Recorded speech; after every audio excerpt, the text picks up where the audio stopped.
இன்றைக்கி வந்து நிஃப்டி லோலேருந்து 300 புள்ளிகள் ஏற்றம் கொடுத்துருக்கு. ஐடி செக்டார் வந்து நேற்றுக்கும் ஏற்றம், இன்றைக்கும் ஏற்றம். எதனால்? ரெண்டாவது விஷயம், நேற்றுக்கும் வந்து ஐடி செக்டார் ஏறிச்சு, ஆனால் நிஃப்டி ஏறல. இன்றைக்கி ஐடி செக்டார் ஏறிருக்கு, ஆனால் நிஃப்டி ஏறி இருக்குது. என்ன காரணம்? அடுத்து நாளை பங்குச்சந்தைக்கு தேவையான தகவல்கள் என்னென்ன, எல்லா டீட்டெயிலும் இந்த வீடியோவில் வந்து நம்ம தொடர்ந்து பார்த்துருவோம். முக்கியமாக டிஸ்க்ளைமர் பார்க்காதவங்க எல்லாரும் டிஸ்க்ளைமர் அண்டர்ஸ்டாண்ட் பண்ணிக்கோங்க. நம்ம சேனலில் கொடுக்குற அனைத்து தகவலும் ஒன்லி ஃபார் எஜுகேஷனல் பர்பஸ் மட்டும் தான். இதில் எதுவுமே வந்து ரெக்கமெண்டேஷன்ஸோ டிப்ஸோ கிடையாது. So before investing consult your financial advisor. அதே மாதிரி நம்மளுடைய சேனலில் கமெண்ட்லேயும் டிஸ்கிரிப்ஷன்லையும் என்னுடைய ரெஃபர் லிங்க் கொடுத்துருக்கேன். விருப்பம் இருக்கிறவங்க அதை பயன்படுத்தி அக்கௌண்ட் ஓப்பன் பண்ணுங்கள். ஓகே, சரி. இப்போ வந்து இன்றைக்கி நிஃப்டியில் என்ன நடந்திருக்கு அப்படின்னு பார்த்தீங்கன்னா, லோலேருந்து, அதாவது இன்றைக்கி நிஃப்டி ஓப்பனிங் பார்த்தீங்கன்னா கேப் டவுன் ஆச்சு. கேப் டவுன் ஆகிட்டு மார்க்கெட் முடியும் பொழுது 100 புள்ளிகள் வந்து பாசிட்டிவில் தான் முடிச்சிருக்காங்க. ஸோ அப்போது நிஃப்டியோட லோலேருந்து பார்த்தீங்கன்னா 300 புள்ளிகள் வரைக்கும் ஏற்றம் கொடுத்துருக்கு இன்றைக்கி. என்ன ரீசன்னா, மேஜர் ரீசன் வந்து ஐடி செக்டார் வந்து நம்ம சொல்லலாம். டிசிஎஸ், இன்ஃபோசிஸ் எல்லாமே வந்து ஒரு பெரிய ஏற்றத்தை வந்து பதிவு பண்ணியிருந்தாங்க. இப்போ நேற்றுக்கும் இன்ஃபோசிஸ் ஏற்றம் கொடுத்துருந்தது, ஐடி செக்டாரெல்லாம் ஏற்றம் கொடுத்துருந்தது. ஆனால் நிஃப்டி நேற்றுக்கு வந்து 80 பாயிண்ட்ஸ் டவுனில் தான் இருந்தது. ரீசன் பார்த்தீங்கன்னா, லார்ஜ் கேப்பில் ஐடி செக்டார் வந்து பாசிட்டிவ் கான்ட்ரிபியூஷன் கொடுத்துச்சு. ஆனால் எஃப்எம்சிஜியில் ஐடிசி, இந்துஸ்தான் யூனிலிவரில் நெகட்டிவ் கான்ட்ரிபியூஷன் கொடுத்துச்சு. ஸோ அந்த நெகட்டிவ் கான்ட்ரிபியூஷன் கொடுத்தனால தான் நேற்றுக்கு வந்து நம்மளால் நிஃப்டியை வந்து பாசிட்டிவில் பார்க்க முடியல. நெகட்டிவ் கான்ட்ரிபியூஷன் அதிகமாக இருந்தது. இப்போ இன்றைக்கி பார்த்தீங்கன்னா எஃப்எம்சிஜி செக்டாரும் ஏற்றம் தான் கொடுத்துருக்கு, இறங்கலை. அப்போ ஐடியும் ஏறிடுச்சு, எஃப்எம்சிஜியும் ஏறிடுச்சு, மற்ற எல்லா செக்டாரும் ஏறிச்சு. பப்ளிக் செக்டார் மட்டும்தான் இறங்கிச்சே தவிர மற்ற எல்லா செக்டாரும் வந்து ஏற்றம் கொடுத்துருந்தாங்க பெரும்பாலும். அப்போ நிஃப்டி வந்து இன்றைக்கி என்ன ஆயிடுச்சுன்னா பாசிட்டிவில் வந்து 100 பாயிண்ட்ஸ் வரைக்கும் மேலே போயிருக்கு. இப்போது ஐடி செக்டார் ஏன் வந்து பாசிட்டிவில் போயிருக்கு அப்படின்னு பார்த்தீங்கன்னா, இந்த ஏஐயில் வந்து நான் ஆல்ரெடி ஒரு வருஷத்துக்கு முன்னாடி சொல்லியிருக்கேன் இந்த டேட்டாலாம் உங்களுக்கு. இன்ஃபோசிஸ், டிசிஎஸ், விப்ரோ, ஹெச்சிஎல் இவங்கெல்லாம் பார்த்திங்கன்னா ஐடியில் இருக்கக்கூடிய மேஜர் கம்பெனிகள், மோனோபோலி மாதிரி இவங்கெல்லாம்.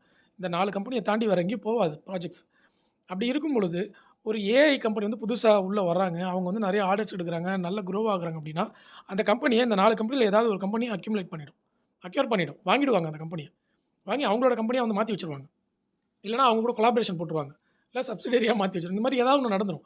ஸோ அந்த மாதிரி தான் வந்து இன்ஃபோசிஸ், டிசிஎஸ்லாம் வந்து விடமாட்டாங்க. ஆனால் நமக்கு என்ன தோணுது இன்வெஸ்டர்ஸ்க்குனா, இன்ஃபோசிஸ், டிசிஎஸ்லாம் வந்து ஆர்என்டி கம்மியாக இருக்குது, ஏஐயில் ஏன் பண்ண மாட்டேங்கிறாங்க அப்படின்னு நினைக்கிறாங்க. ஏஐயில் அவங்க பண்ண வேணாம், சின்ன கம்பெனிக்கெலாம் அவங்க ஃபண்டு பண்ணுவாங்க. அந்த ஸ்டேக்கை வாங்கி வச்சுக்கிட்டு ஃபண்டு பண்ணுவாங்க. அது நல்லா வந்ததுக்கப்புறம் அந்த கம்பெனி அக்யூர் பண்ணிப்பாங்க. ஓகே, நமக்கு தெரியாது அது. நம்மளே இவ்வளோ யோசிக்கும் போது ஐடி கம்பெனியில் அத்தனை சிஇஓ உட்காந்துட்டு அதெல்லாம் யோசிக்காமல் இருப்பாங்களா? யோசிப்பாங்க. அவங்க ஆர்என்டி பண்ணுறதுக்கு காசு அதிகமாச்சுன்னா சின்ன சின்ன கம்பெனிகளுக்கு, ஆர்என்டி பண்ணுற கம்பெனிகளுக்கு அவங்க ஸ்டேக்ஸை வாங்கி வச்சுட்டு ஹெல்ப் பண்ணுவாங்க. அது நல்லா வந்துச்சுன்னா அந்த கம்பெனி அக்யூர் பண்ணிவிடுவாங்க. அந்த மாதிரி பண்ணுவாங்க. அப்படி தான் இப்போ எல்லா கம்பெனியும் பண்ணிகிட்டு இருக்காங்க. அதனால தான் தொடர்ந்து ஏறிக்கிட்டே வருது. ஏஐ வளர வளர நம்மளுடைய ஐடி செக்டார். இன்னொரு முக்கியமான விஷயம், ஐடி செக்டாரோட வேல்யூஷன். இன்ஃபோசிஸ்லாம் வந்து சப்போர்ட் ஒன்றை தொட்டு அதுக்கு கீழே போகவே விட மாட்டாங்க, உடனே வந்து வாங்கிடுவாங்க. நான் இதை வந்து 10 வருஷமாக 2017 வீடியோ போட ஆரம்பிச்சு, 16 டிசம்பரில் வீடியோ போட ஆரம்பிச்சதுலேருந்து சொல்லிட்டு வரேன். இன்ஃபோசிஸ் வந்து டவுன் ஆச்சுன்னா விட மாட்டாங்க, வாங்கிடுவாங்க அப்படி சொல்லிட்டு. இப்போயும் அப்படி தான். ஐடி செக்டார் மொத்தமும் டவுனில் இருந்தது, டிசிஎஸை தவிர. இன்ஃபோசிஸ்லாம் நல்ல ஒரு வேல்யூஷனில் இருந்தது, விடாமல் வாங்கிட்டாங்க. உள்ளே என்டர் ஆகிட்டாங்க இன்ஸ்டியூஷன்ஸ் ஐடி செக்டாருக்குள்ளே. இந்த இடத்துலேருந்து ஒரு 30% இருக்குது, எதுக்கு விடணும்? உள்ளே என்டர் ஆகிட்டாங்க. அதனால் ஐடி செக்டார் வந்து இடம் கொடுத்துச்சு. அடுத்தது பார்த்திங்கன்னா, நம்ம கவனிக்க வேண்டியது வந்து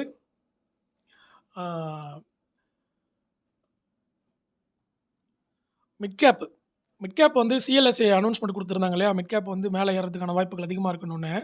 ஒவ்வொரு செக்டாரில் இருக்கக்கூடிய மிட்கேப் ஸ்டாக்ஸ் மட்டும் வந்து வேகமாக ஏற ஆரம்பிச்சிருச்சுங்க. அது வந்து டெக்ஸ்டைல்ஸ் செக்டார், அப்புறம் வந்து ஃபார்மா செக்டார், ஐடி செக்டாரில் இன்றைக்கே நியூஜென் பார்த்தீங்களா எவ்வளோ பெரிய ஏற்றம் கொடுத்துருந்தது. ஓகே, ஏன்னா நியூஜென் பார்த்தீங்கன்னா அதுவும் வந்து பாட்டம் வேல்யூஷனுக்கு வந்துருச்சு. ஐடி செக்டாரும் மேலே ஏறிட்டு வருது. அவங்களும் ஏஐ ப்ராஜெக்டை கையில் எடுக்க ஆரம்பிச்சிட்டாங்க. ஸோ இன்ஸ்டண்ட்டாக நியூஜெனில் வந்து அடித்து கிட்டத்தட்ட சர்க்யூட் லிமிட்டை தொட்டுட்டாங்க. காலையில் ஷார்ட்ஸில் கூட அதை பற்றி சொல்லியிருந்தேன் பாருங்கள். ஓகே, காலையில் ஷார்ட்ஸ் நம்ம போடுவோம் 10%. அதுக்கப்புறம் இப்போ பார்த்தீங்கன்னா அது சர்க்யூட் லிமிட்டை முடிஞ்சிருச்சு, 20% தொட்டுருச்சு. தொட்டு இப்போ 19% வந்து முடிவடைஞ்சிருக்கு. ஓகே, ஏன்னா அந்தளவுக்கு ஐடியில் வேல்யூஷன் இருக்குது, நல்ல கம்மியான ப்ரைஸில் இருக்குது எல்லாமே. அப்படின்றத டிஸ்கவுண்ட் ப்ரைஸில் இருக்குது எல்லாமே, மேஜர் டிஸ்கவுண்ட் ப்ரைஸில் இருக்குது. அதுவும் சப்போர்ட்டை தொட்டுருச்சு அப்படின்றனால. அடுத்தது ஸோ அதனால் மிட்கேப் எல்லா செக்டாரில் இருக்கக்கூடிய மிட்கேப் ஸ்டாக்ஸும் வந்து ஏறி இருந்தது. அதை வந்து நீங்களும் நோட் பண்ணணும். ஓகேவா? நான் வேணால் உங்களுக்கு அந்த என்னென்ன ஸ்டாக்ஸ் நேம் கூட வந்திருக்கு அப்படிங்கிறத சொல்கிறேன். இப்போ பார்த்தீங்கன்னா இன்றைக்கி செக்டார் வைஸ் டேட்டா வந்து நான் எடுத்துட்றேன். ஹெல்த் கேரில் பார்த்தீங்கன்னா ஜிபிடி ஹெல்த் கேர் 5.7% ஏற்றம் கொடுத்துருக்கு. ஐடியில் இன்ஃபோ பீன்ஸ் டெக்னாலஜிஸ் 11% ஏற்றம் கொடுத்துருக்கு. ஹெக்ஸாவேர் வந்து 6.8%. Aryan bro solutions 6.6%. Aryan bro வந்து வேல்யூஷன் ஸ்டாக்கு, நல்ல டிஸ்கவுண்ட் ப்ரைஸில் இருக்கக்கூடிய ஒரு பங்காக இருக்குது. டிஸ்கவுண்ட் ப்ரைஸ்னால் ஒன்றும் இல்லைங்க, ஹை பிரைஸ் இருக்கு இல்லையா? இப்போ லா ஒரு இதுக்கு முன்னாடி அதோட ஹை வந்து ரூ. 1500ன்னு வச்சுக்கோங்களேன். இப்போ அந்த ஸ்டாக் வந்து ரூ. 750 இருக்குன்னா 50% டிஸ்கவுண்ட்ல இருக்குன்னு அர்த்தம். அந்த டிஸ்கவுண்ட்ன்ற வார்த்தைக்கு ஸ்டாக் மார்க்கெட்ல அதான் அர்த்தம். இப்போ அந்த ஸ்டாக் நல்ல டிஸ்கவுண்ட் பிரைஸ்ல இருக்குன்னா என்ன அர்த்தம்னா அதுதான். அதனுடைய ஹை பிரைஸ்ல இருந்து எவ்வளோ கம்மியா இருக்கு. அதுதான். ஹை பிரைஸ் தான் அதனுடைய பொட்டன்ஷியல். ரூ. 1500 தொட்ட ஸ்டாக்கு இப்போ 750ல இருக்குன்னா 50% டிஸ்கவுண்ட்ல இருக்குன்றது அர்த்தம். ஓகேவா? இனிமேல் டிஸ்கவுண்ட் பிரைஸ்ல இருக்குன்னா நீங்களே புரிஞ்சுக்கணும். ஓகே. ஏன்னா பிகினர்ஸ்க்கு நிறைய பேருக்கு தெரியாது. அதுக்காக தான் இந்த வார்த்தை. உங்களுக்கு யூஸ்ஃபுல்லா இருந்துச்சுன்னா கண்டிப்பா கீழ கமெண்ட்ல பதிவு பண்ணிறணும். சார் நான் வந்து கத்துக்கிட்டேன். டிஸ்கவுண்ட்ன்ற வார்த்தைய கத்துக்கிட்டேன். எனக்கு பயனுள்ளதா இருந்ததுன்னு கீழ கமெண்ட்ல பதிவு பண்ணணும். ஏன்னா எனக்கு அப்ப தான் தெரியும். எனக்கு ஒரு என்கரேஜ்மென்ட் அப்ப தான் இருக்கும். சரி நிறைய பேர் கத்துக்கிறாங்க நம்ம சொன்னதுனால. நம்ம சொல்றதுல யாருமே கத்துக்கலன்னா அப்புறம் நான் சொல்லி எதுக்கு வேஸ்ட்டுன்னு சொல்லாம விட்டுருவேன். ஓகேவா? அதனால அதெல்லாம் வந்து கீழ கமெண்ட்ல பதிவு பண்ணணும் நீங்க.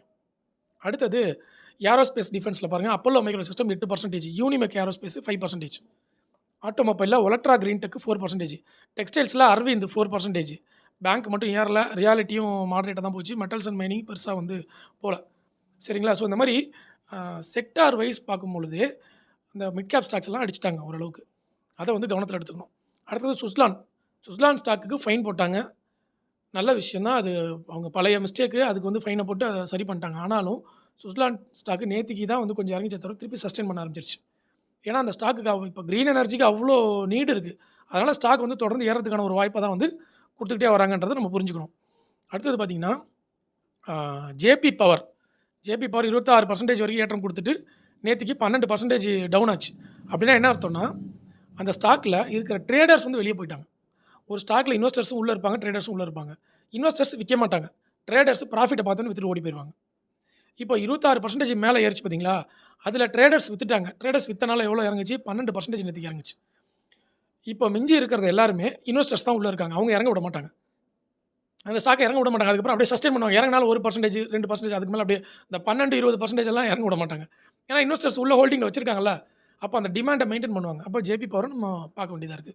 கன்சிடர் பண்ணணும். அதெல்லாம் செக் பண்ணணும் நீங்க. எதுவும் டிப்ஸ் அண்ட் ரெக்கமெண்டேஷன்ஸ் கிடையாது. டிஸ்க்ளைமர் அண்டர்ஸ்டாண்ட் பண்ணிக்கங்க. அடுத்து ஆதித்யா இன்ஃபோடெக். இது பாருங்க சர்க்யூட் லிமிட்ல 10%, 5%, குறைச்சுட்டாங்க. ஆல்ரெடி ஸ்டெர்லைட்டா சர்க்யூட் லிமிட்ட குறைச்சாங்க. 5 மடங்கு ஏறிச்சு சர்க்யூட் லிமிட் குறைச்சுட்டாங்க. அதுக்கப்புறம் 5, 5% முடிஞ்சிருது. அதே மாரி என்எல்சி குறைச்சாங்க. அதுக்கப்புறம் இப்போ ஆதித்யா இன்ஃபோடெக் தொடர்ந்து ஏறிக்கிட்டே இருந்துச்சு. அதையும் குறைச்சுட்டாங்க. 5% சர்க்யூட் லிமிட்ல இருக்கு. Gold and silver. கோல்டு நல்லா ஏறிக்கிட்டே இருக்கு. சில்வர் இறங்கல 1% ஏற்றத்துல இருக்கு. கோல்டு வந்து 3%க்கு மேல ஏற்றத்துல இருக்கு. நாளைக்கு வந்து கோல்டு பீஸ்ல ஏற்றத்தை எதிர்பார்ப்பாங்க இன்வெஸ்டர்ஸ். அடுத்தது க்ரூட் ஆயில் ஒண்ணுமே புரியலங்க க்ரூட் ஆயில பொறுத்தளவுல. 115லேருந்து 90க்கு கொண்டு வந்தாங்க நேத்திக்கு. 90லேருந்து இன்னைக்கு $96 போயிடுச்சு. என்னன்னு பார்த்தீங்கன்னா, முந்தா நேத்து 60 டேஸ் வந்து பி ஸ்டாக்கு ஓகேன்னு சொல்லி போட்டிருந்தாங்க. உடனே என்ன ஆயிடுச்சு? அதுக்கு அடுத்த நாள் க்ரூட் ஆயில் 90% வந்துருச்சு. சாரி $90 வந்துருச்சு. $90 வந்தோனே என்ன ஆச்சு? திருப்பியும் ஈரானும் வந்து யுஎஸ் வந்து நம்பகத்தன்மையா இல்ல. தொடர்ந்து அட்டாக் பண்றாங்கன்னு இன்ஃபர்மேஷன் குடுத்துச்சு. அவரும் உடனே நாங்க வந்து டீல முடிச்சுருவோம். அவங்க எங்களோட கண்ட்ரோல்ல வந்துட்டாங்கன்னு திருப்பியும் ஒரு மாதிரி பண்ணாரு. ஸோ 90லேருந்து அகைன் 96 போயிடுச்சு. திருப்பி இன்னைக்கு என்ன போட்டிருக்காரு? அப்படியே பாசிட்டிவா போட்டிருக்காரு. சுமூகமா முடிஞ்சிரும் அப்படின்னு சொல்லிட்டு. இது என்ன இது ஒண்ணுமே புரியல. ட்ரம்ப் வந்து அவரு ஏன் இப்படி பண்றாங்க? இதுக்கான பேக்கிரவுண்ட் என்ன? இது முழுக்க நல்லா இத வந்து லோக்கல்ல யாராவது பண்ணாங்கன்னா, அவர் மனிபுலேட் பண்றாருன்னு புடிச்சு உள்ள போட்டுருவாங்க. ஆனா, அவரு பண்றத ஏன் அந்த கவர்ன்மெண்ட் வந்து அத பார்க்க மாட்டேங்குதுன்றதே தெரியலங்க. மனிபுலேட் பண்ணலாம். அவங்க ரேஞ்சுக்கு தகுந்த மாரி மனிபுலேட் பண்ணலாம். ஓகேவா? அதுக்காக டெய்லியும் ஒரு நாள் ஒண்ணு, அடுத்த நாள் ஒண்ணு, அதுக்கு அடுத்த நாள் ஒண்ணுன்னு இப்படியாவே ஒரு 6 மாசத்த வந்து ஓட்டிட்டாருங்க. இப்ப அடுத்தது பாருங்க நமக்கு டாரிஃப் டேட்டா ஓடிட்டு இருக்கு. ஆர்பிஐ ரெப்போ ரேட் டேட்டா வேற நமக்கு இந்த வாரம் 4ஆம் தேதியிலிருந்து ஸ்டார்ட் ஆகுது. இதுலலாம் நமக்கு வந்து வாலட்டிலிட்டி பயங்கரமா இருக்க போது. ரொம்ப கவனிக்க வேண்டிய டேட்டாஸ் இதெல்லாமே. அடுத்தது பிட்காயின் தொடர்ந்து இறங்கிட்டே வருது. நீங்க எல்லாம் பார்த்துருப்பீங்க. டான் காயின் மட்டும் ஏறிட்டு வருது. கிரிப்டோ கரன்சிலயும் வந்து டவுன்ல தான் நம்ம பார்த்துட்டு இருக்கிறோம். அடுத்து பேட்டர்ன்ல சில பேர் கேட்டிருந்தாங்க. என்னென்ன பேட்டர்ன்ஸ் வந்திருக்குன்னு மட்டும் சொல்லுங்க சார். பேட்டர்ன்ஸ பொறுத்தவரை GMR cup with handle pattern வந்துச்சு. ஸோ சக்சஸ் ஆகுமான்னு நம்ம தான் பொறுத்து இருந்து பார்க்கணும். அதுக்கப்புறம் நெட்வெப் கப் பேட்டர்ன் வந்திருக்கு. கப் வித் ஹேண்டில் பேட்டர்ன் கிளியரா வந்திருக்கு. பிரேக் அவுட்டும் குடுத்துருக்கு. ஸோ அது வந்து சக்சஸ் ஆகுதான்னு நமக்கு தெரியாது. பார்க்கணும்.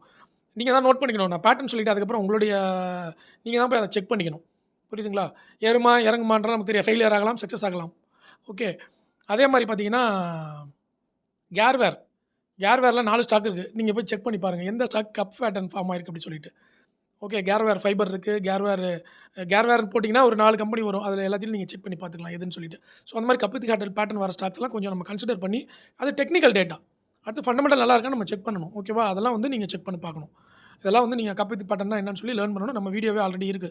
தமிழ் ஷேர் அப்படின்னு போட்டுட்டு கப் வித் ஹேண்டில் அப்படின்னு போட்டிங்கன்னா வீடியோ வந்துரும். அதெல்லாம் டெலீட் பண்ணலன்னு நினைக்கிறேன். ஆக்சுவலா 6000 வீடியோ வந்து நான் டெலீட் பண்ணியிருக்கிறேன். அதனால எந்த வீடியோவுமே இல்ல. அதனால தான் நம்ம சேனலே பார்த்தீங்கன்னா பின்னாடி போயிடுச்சு. ஓகே 6000 வீடியோல இப்ப 300 வீடியோ தான் வச்சிருக்கிறேன். திருப்பி ஒண்ணொண்ணா தான் நம்ம போஸ்ட் பண்ணிட்டு வரோம். நடுவுல நெறைய ஸ்ட்ரகிள் ஆனனால ஓகேவா? ஸோ கொஞ்சம் கொஞ்சமா தான் நம்ம வீடியோஸ்லாம் வந்து திருப்பி வரும். அதனால சர்ச் பண்ணி பாருங்க. கப் வித் ஹேண்டில் பட்டன் கண்டிப்பா நம்ம சேனல்ல இருக்கும். அத வந்து நீங்க போய் செக் பண்ணி பார்த்தீங்கன்னா, என்ன டெக்னிக்கல் நீங்க லேர்ன் பண்ணலாம். அடுத்து நாளைய பங்குச்சந்தைக்கு தேவையான தகவல்கள். இப்ப வரைக்கும் பார்த்தீங்கன்னா, நாளைய பங்குச்சந்தைக்கு தேவையான தகவல்கள்ல ஆ யுஎஸ் கோல்டு வந்து நமக்கு யுஎஸ் சில்வர் வந்து 1.2% ஏற்றம் குடுத்துருக்காங்க. அதே வந்து யுஎஸ் கோல்டு வந்து பெருசா ஏறல. 0.3% தான் வந்து ஏற்றம் குடுத்துருக்கு.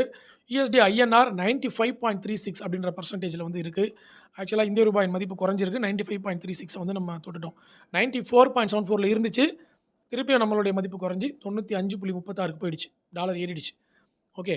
ஸோ இப்போ கிஃப்ட் நிஃப்டி அப்படின்றத பார்த்தீங்கன்னா, கிஃப்ட் நிஃப்டிய பொறுத்தளவுல 33 புள்ளிகள் மட்டும் பாசிட்டிவ்ல இருக்குங்க இப்போ வரைக்கும். 23,500ல இருக்கு. நம்மளுடைய நிஃப்டி ஃபியூச்சர்ஸ் பார்த்தீங்கன்னா 23,600. நம்மளுடைய நிஃப்டி 23,483 இண்டெக்ஸ். ஸோ அப்படி பார்க்கும்போது 17 புள்ளிகள் பாசிட்டிவ்ல இருக்கு. ஸோ பெரிய அளவுல பாசிட்டிவ் இப்போ வரைக்கும் இல்ல. பட் நாளைக்கு காலையில ஒரு தடவ நம்ம செக் பண்ணிக்கணும். அத நோட் பண்ணிக்கங்க. அடுத்தது எஃப்ஐஐ டேட்டா டெலிகிராம்ல போஸ்ட் பண்ணிட்டேன். எல்லாரும் டெலிகிராம்ல போய் செக் பண்ணிக்கங்க. டெலிகிராமோட லிங்க் டிஸ்கிரிப்ஷன்ல இருக்கு. கமெண்ட்லயும் இருக்கு. ஃப்ரீ டெலிகிராம் தான். கண்டிப்பா டெலிகிராம்ல போய் ஜாயின் பண்ணிக்கங்க எல்லாருமே. ஓகே. ஏன்னா சில விஷயம் வந்து என்னால வீடியோல போட முடியாது. அதெல்லாம் போஸ்ட்ல போட்டுருவேன். ஓகேவா? அதெல்லாம் வந்து எல்லாரும் கவனமா பார்த்துக்கங்க. ஓகே. அ அடுத்தது வந்து போஸ்ட் மார்க்கெட் ரிப்போர்ட் பார்த்துட்டோம். நாளைக்கு மார்க்கெட்டுக்கு தேவையான நாளைய பங்குச்சந்தை அதையும் வந்து பார்த்துருக்கோம் ப்ரீ மார்க்கெட்டுக்கு.